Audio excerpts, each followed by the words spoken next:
अस्सलामु अलैकुम वरहमतुल्लाहि वबरकातुहू। प्यारे प्यारे इस्लामी भाइयों, आज की इस वीडियो में हज़रत अबू बकर सिद्दीक़ रज़ी अल्लाह ताला अन्हु की एक बेशकीमती करामात के बारे में आपको बताऊंगा इंशाअल्लाह। अगर आपने मेरी वीडियो को अब तक लाइक और चैनल को सब्सक्राइब नहीं किया है तो वीडियो को लाइक करें और चैनल को सब्सक्राइब करें। तो शुरू करता हूँ। प्यारे प्यारे इस्लामी भाइयों, हुजूर अकरम सल्लल्लाहु ताला अलैहि वसल्लम ने अपनी वफ़ात अक़दस में सिर्फ चंद दिन पहले सिर्फ चंद दिन पहले रोमियों से जंग के लिए एक लश्कर को रवानगी का हुक्म दिया था, जो अपनी अलालत ही के दौरान अपने दस्ते मुबारक से प्यारे आका सल्लल्लाहु अलैहि वसल्लम ने जंग का झंडा बांधा और हजरत उसामा बिन जैद रज़ी अल्लाह ताला अन्हु के हाथ में यह निशान इस्लाम देकर उन्हें इस लश्कर का सिपह सालार बनाया। अभी ये लश्कर मकामी ज़रफ़ में खैमा जन था और असाकीर इस्लामिया का इज्तिमा हो ही रहा था कि विशाल की खबर फैल गई और यह लश्कर मकामी ज़रफ़ से मदीना मुनव्वरा वापस आ गया। विशाल के बाद बहुत से कबीले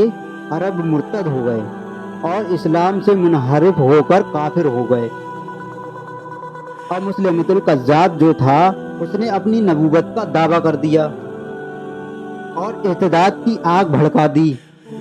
इसी इंतशार के दौर में हजरत अबू बकर सिद्दीक़ रज़ी अल्लाह ताला अन्हु को खलीफा बनाया गया था। तो हजरत अबू बकर सिद्दीक़ रज़ी अल्लाह ताला अन्हु ने तख्ते खिलाफत पर कदम रखते ही सबसे पहले यह हुक्म फरमाया कि जैसे उसामा यानी इस्लाम का वो लश्कर जिसे हुजूर अकरम सल्लल्लाहु ताला अलैहि वसल्लम ने हजरत उसामा रज़ी अल्लाह ताला अन्हु की जेरे क़ियादत रवाना फरमाया था और जो लश्कर वापस आ गया था, दोबारा इसको जिहाद के लिए रवाना किया जाए। हजरात सहाबा किराम बारगाह खिलाफत के इस ऐलान से इंतहाई मुतवस्सी हो गए। किसी तरह यह मामला इनकी समझ में नहीं आ रहा था कि ऐसी खतरनाक सूरत हाल है कि हर तरफ से काफिरों के कबाइल और जितने भी दुश्मन हैं हर तरफ से हमला करने के लिए तैयार हैं। हर तरफ से जो कबीले थोड़े बहुत थे मुनहरिफ हो रहे थे और हमलों की तैयारियों में लगे हुए थे और नबूवत के झूठे दावे कर रहे थे और लूट मार और बगावत तमाम तरह की काम कर रहे थे। तो ऐसे वक्त में इतनी बड़ी इस्लामी फौज का, जिसमें बड़े बड़े नामवर और जंग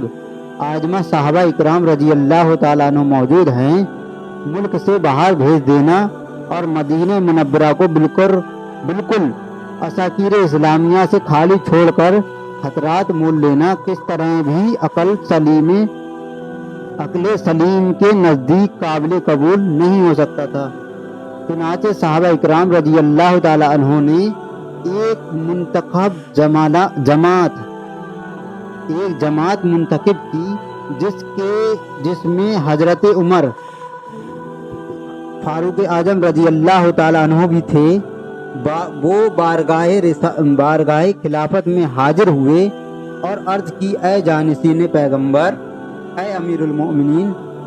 ऐसे मकदूस और पुरखतर माहौल में जबकि मदीना मुनव्वरा के चारों तरफ मुर्तदीन ने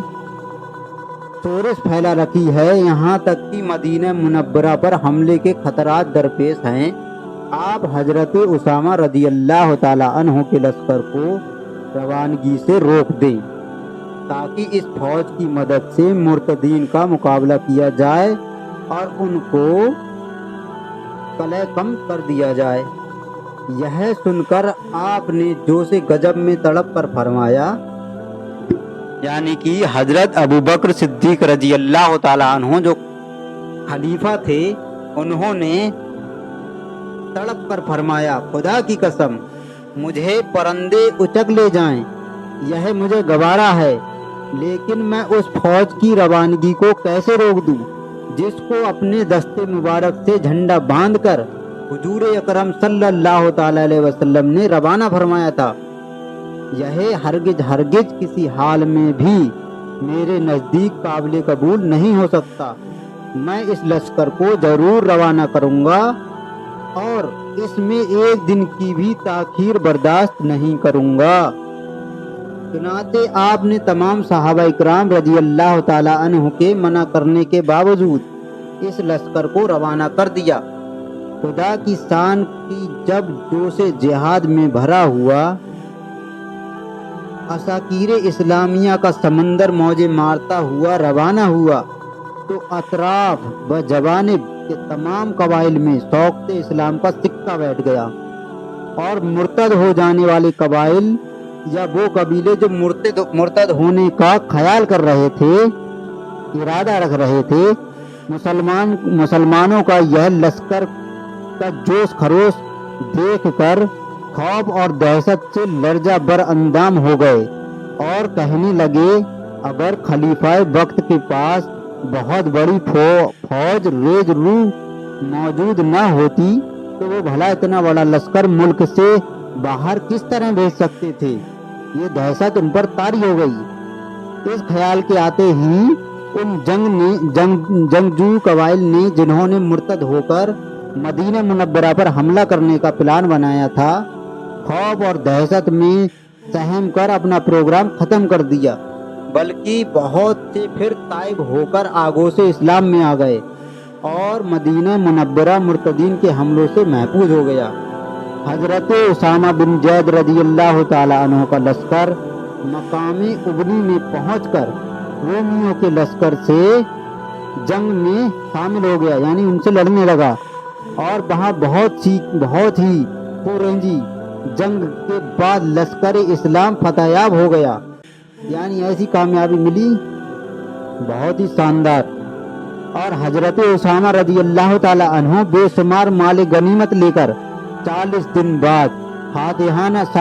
شان و شوکت کے ساتھ مدینہ منورہ واپس تشریف لائے، اور تب تمام صحابہ اکرام رضی اللہ تعالی عنہ نے، انصار و مہاجرین نے اس پر راج کا انکشاف ہو گیا کہ حضرت اسامہ رضی اللہ تعالی عنہ کے لشکر کو روانہ کرنا عین مصلحت کے مطابق تھا، کیونکہ اس لشکر نے ایک طرف تو رومیوں کی عسکری طاقت